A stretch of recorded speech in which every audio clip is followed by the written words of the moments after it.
नमस्कार दोस्तों।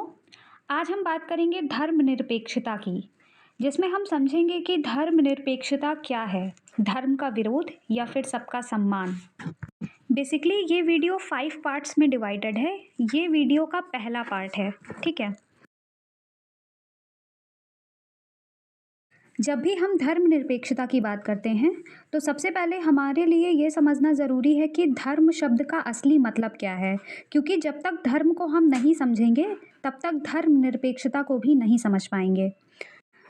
धर्म शब्द के विविध अर्थ होते हैं, जिसमें सबसे पहला है स्वभाव। यानी कि जब हम किसी चीज़ के स्वभाव के बारे में बात करें, तो उसे स्वभाव के आधार पर धर्म को परिभाषित किया जाता है। जैसे कि आग का धर्म है जलाना, हवा का धर्म है बुझाना, जल का धर्म या स्वभाव है प्यास बुझाना। दूसरा है कर्तव्य। कर्तव्य का तात्पर्य जो है वो कर्म योग से है, जो कार्य करने के लिए बेहद ही आवश्यक है। कर्तव्य का निर्वहन करने के लिए ही इसे कर्तव्य के आधार पर धर्म को परिभाषित किया जाता है।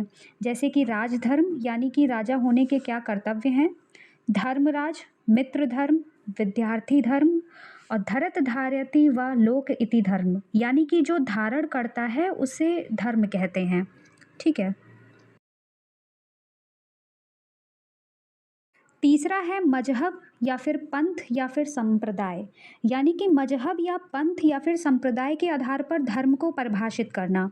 जैसे हिंदू, मुसलमान, सिख, ईसाई, बुद्ध, जैन आदि विभिन्न रास्ते जो अलग अलग समूह ने बना लिए हैं, उन्हें हम मजहब या फिर पंथ या फिर संप्रदाय कहते हैं। चौथा है साधना पद्धति। इसमें एक प्रश्न आता है कि आखिर धर्म क्या है। जब भी हम साधना पद्धति की बात करते हैं, तो उसमें धर्म में कुछ अलौकिक मान्यताएं होनी चाहिए। अलौकिक से तात्पर्य यहाँ है कि जो संसार से परे हो उस पर विश्वास करना।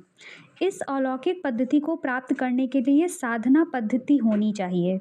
उदाहरण प्रार्थना, कर्म मार्ग, योग मार्ग, ज्ञान मार्ग और भक्ति मार्ग, जिसकी सहायता से हम साधना पद्धति को अपनाते हैं और ज्ञान प्राप्त करते हैं धर्म के बारे में, ठीक है। अब हम बात करेंगे धर्मनिरपेक्षता के संदर्भ में धर्म का अर्थ क्या है। अगर हम धर्मनिरपेक्षता की बात करें, तो उसके संदर्भ में दो चीज़ें बहुत ही ज़्यादा महत्वपूर्ण हैं। पहला संप्रदाय, पंथ या फिर मजहब, और दूसरा है साधना पद्धति।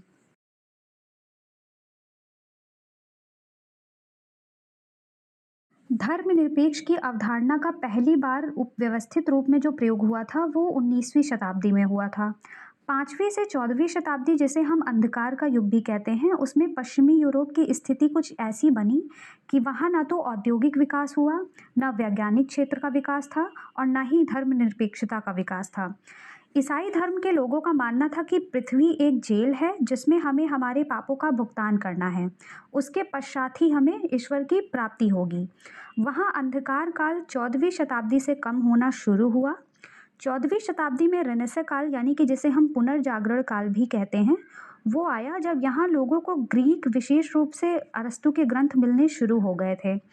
14वीं से 19वीं शताब्दी की अगर हम बात करें, तो यूरोप में पुनर्जागरण काल कहा जाता है इस युग को, ठीक है।